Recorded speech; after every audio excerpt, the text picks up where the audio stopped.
Got my eyes straight ahead, got my head in the game. With the red light on, I'm just waiting for the change. Keep my head down low. Okay, in January 2023, I released an episode. The episode was titled "Growing Babies: The World's First Artificial Womb," and it's about a company, Ectolife. I'm going to read for you the description that I wrote up. It says, "Just because you know how to do something does not mean it is the wise thing to do." Ectolife, the world's first artificial womb facility, is offering a safer way for babies to be born by growing the baby in an artificial womb. If you have the money, you can also participate in the Elite program. What's the Elite program, you ask? Well, design your baby to stand out from the rest. Pick the eye color, skin tone, height, strength, intelligence. Also, your child stands out from the crowd. What could possibly go wrong? The thing is, now I rewatched the episode because I'm like, what am I doing here? Because I was trying to work out this episode. So I thought, I'm going to go back and go over this episode. At the time, I think I look at what Ectolife was doing. A couple of things that stood out. I made some comments on how their little promo video reminded me of the Matrix. In the Matrix, you have all those chambers, and you have the all the people with the tubes in them. They're all living in that liquid substance, and it's feeding them whatever, and it's very weird. And the machines, I think, are living off the humans. Yuck. Anyway, so I'm looking at the promo video that Ectolife had put out, and I thought I kept making comments about how it reminded me of The Matrix. But at the time, I look back and think, well, I thought I did not think I was this naive, but obviously, I mean, you think something is this can take you on the slippery slope. If you go down this path, well, then you're going to accept it, and you're going to go down a different path and just keep allowing the morality to keep slipping. Ethics keep sliding, sliding, and sliding. And until I read this article, until I saw a report and read this article, I'm going to go through at least one. I read this article the other day. This actually came out in March. I don't think I had uh, maybe I didn't think humans would think in this way. I thought, okay, this is going to take us down. If they keep going down this path, this is going to be weird. Okay, I thought everyone was just talking about growing babies for families because that's the way it was advertised. Let's just grow babies for families that they've got their uterus. The woman has got no uterus for one reason or another. We can grow the baby for you in this artificial womb. Sounds lovely. Yeah, but no, someone else, a couple of other scientists, they've decided, well, we've got some other things that we could use this for, don't we? A couple of other things. How about we just start growing some humans? Um, Maybe we won't grow their brains, but we'll just grow them, and we can harvest the bodies for spare organs. This is from MIT Technology Review. Now, I encourage you. Okay, I'm going to put the link up. I'll put a thumbnail up so you can find the previous video I did in 2023. I'll put a link up for it I'll put a link up for the YouTube video. And if you want to watch it or listen to it on Spotify or Apple Podcasts, you can look for that title. The title: "Growing Babies: The World's First Artificial Womb." But let's check this out. Spare living human bodies might provide us with organs for transplantation. Yeah, okay. go through this quick. This week, this is like I said, written in March. So this week, MIT Technology Review published a piece on bodyoids, living bodies that cannot think or feel pain. In the piece, a trio of experts. Don't you love it when the experts get in there and tell us? Of course, these experts never seem to have any moral qualms. Their ethics are right out the door, but they're experts apparently.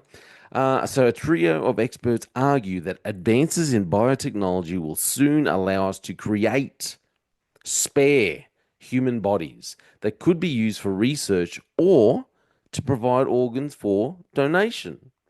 Nice little way to look at, yeah. If you find your skin crawling at this point, you're not the only one. It's a creepy idea straight from the more horrible corners of science fiction. But bodyoids could be used for good. You know, you have the moral quandary, you have the ethics dilemma, but they always put, well, it could be used for good. There's a little bit of good there to be had, apparently.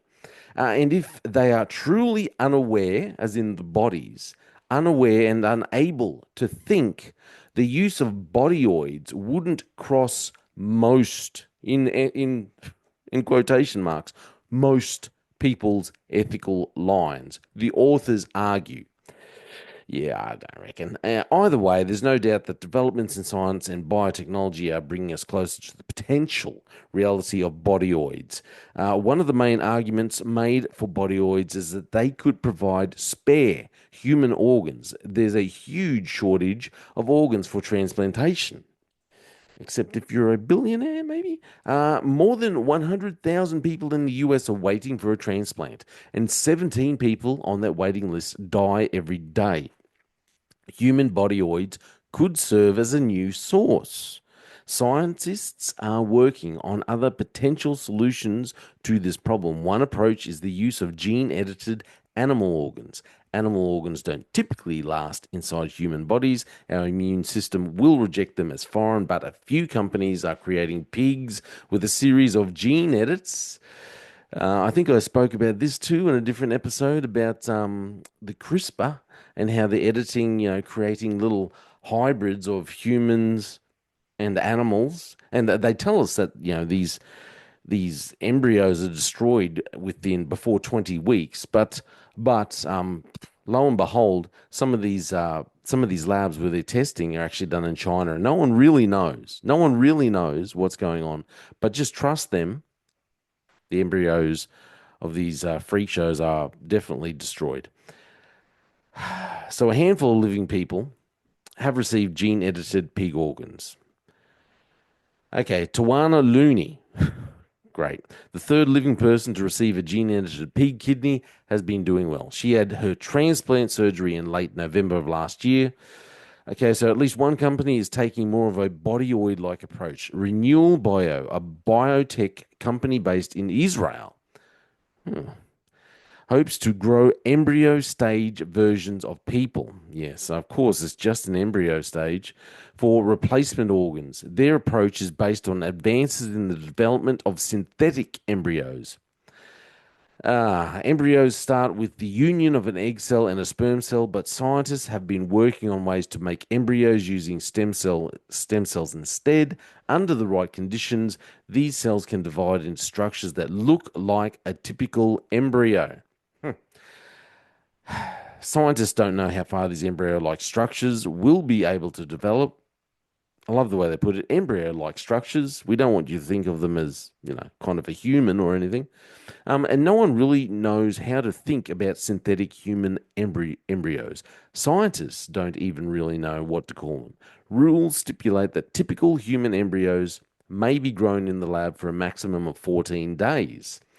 That's the rules. Of course, if you're in a lab in China and no one's really monitoring, the rules go out the door, some might say.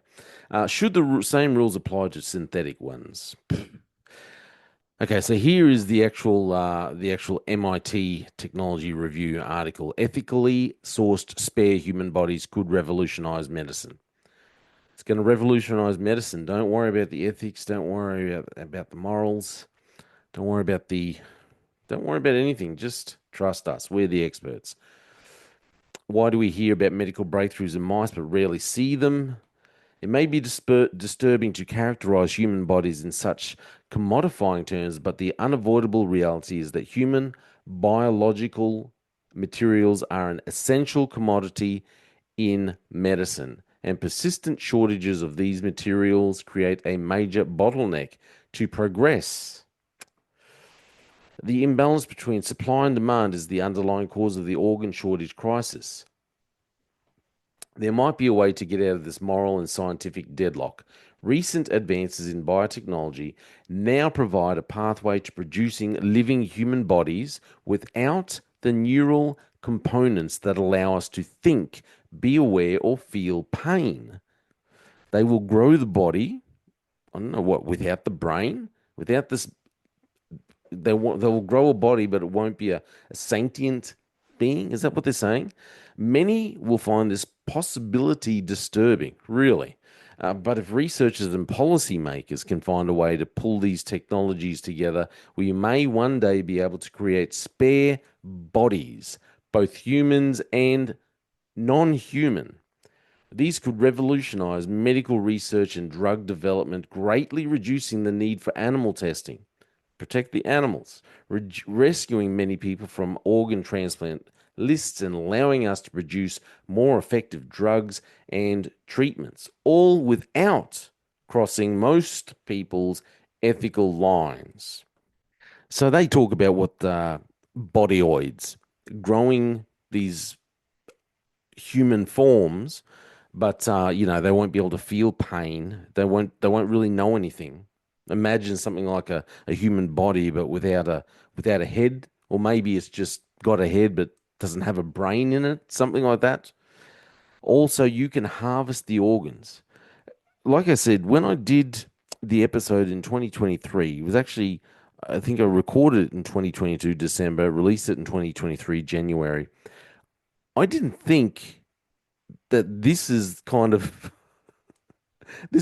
of road that scientists would be going down in a mere 2 years.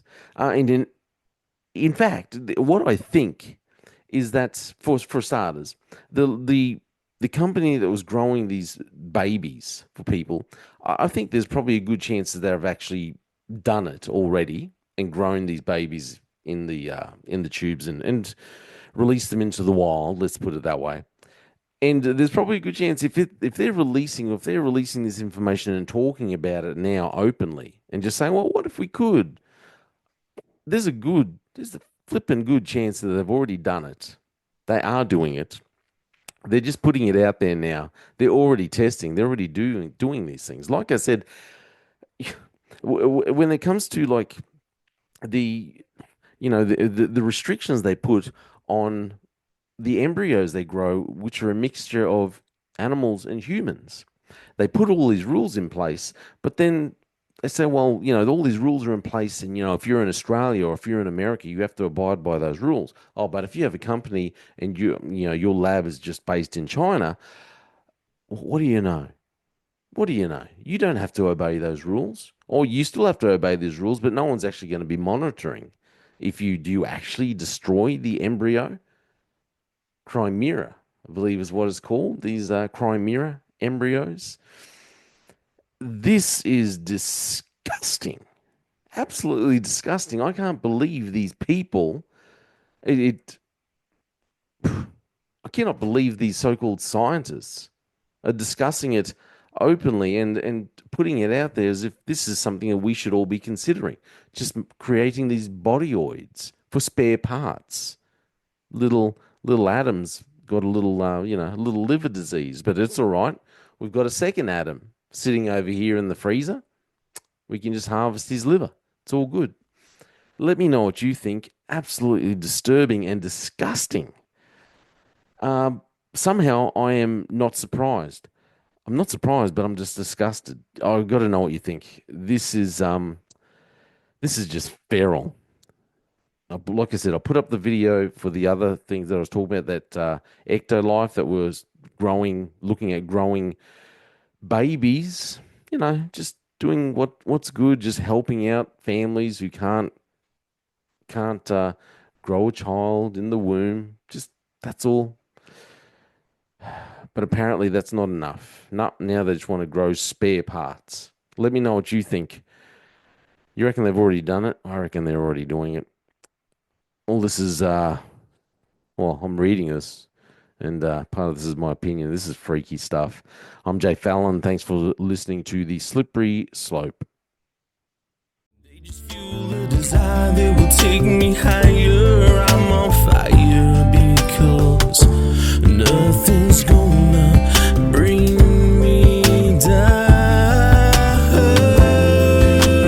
Nothing's gonna bring me down. Nothing's gonna stop me now. No one tends to be done. No nothing's gonna just focus on me goal. Nothing's gonna stop me now. Nothing's gonna hold me down. Got my eye on the prize. Got my eye on